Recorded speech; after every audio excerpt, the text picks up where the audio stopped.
Now, we've identified 8 priority themes for us to focus on when we develop our and deliver our strategy.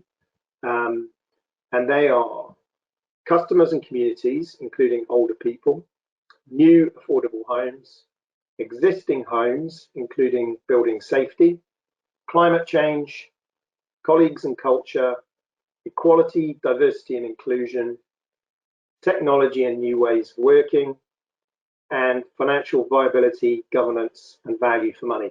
So I'm going to say a little bit about each one of those now. We want over the next 4 years to fully develop the customer service model that we have been developing over the last couple of years. We want to make sure that the relationship management that we've built into our structures really does work in practice, and it's been quite hard to do that over the last year. We've also committed to increasing our investment in communities, and we'll be targeting £1 million over the next 3 years on projects that will add value to our customers in the communities where we work. Next, like many social landlords, we see it as a fundamental part of our social purpose to use the surpluses we make, and remember we're a not-for-profit organisation, so there's no money flows out of the organisation. We reinvest all the surpluses we make each year.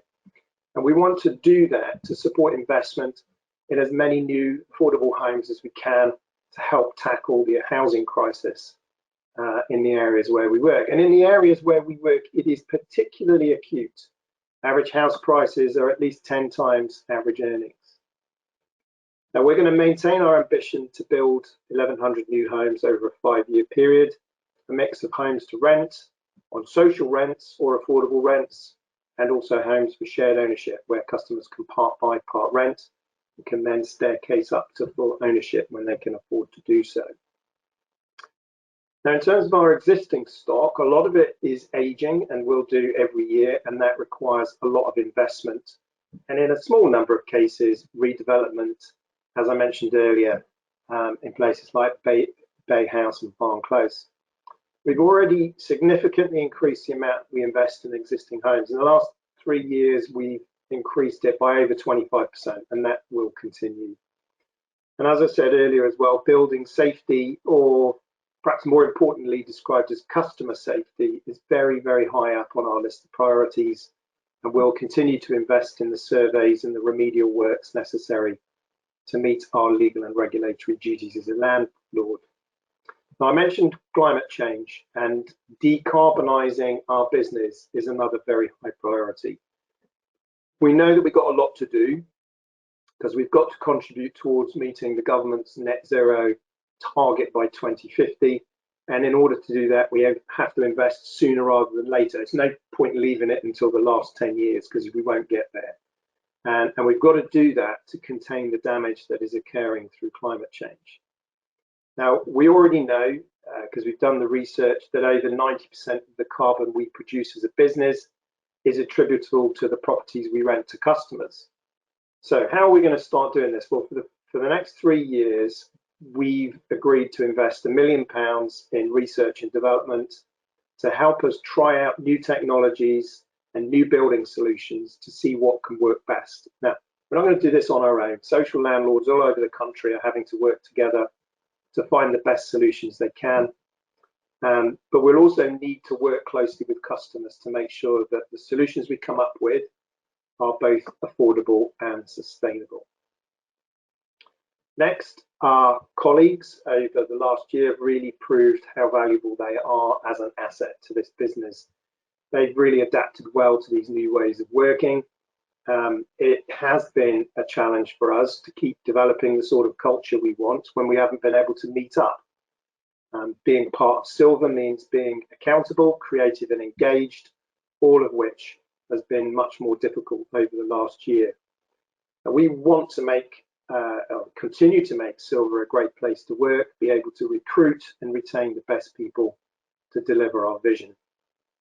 And we also feel very strongly that we've got a duty to promote equality, diversity, inclusion across everything we do. We see it as the right thing to do, the fair thing to do. It is good for colleagues, it's good for customers, it's good for us as a business. We've been developing an action plan which which we'll be looking at closely over the next few months, and we intend to roll that out over the next year or so to help us achieve our aims.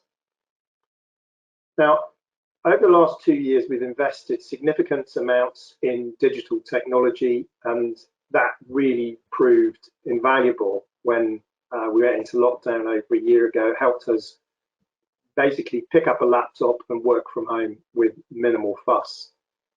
And the digital services we have available for customers have also been well received, but interrupted during the pandemic, particularly on things like booking repairs, where it's been particularly difficult to manage the process. There's a lot more we want to do over the next few years to improve digital services, and we will continue to invest in that for those people that wish to use those services.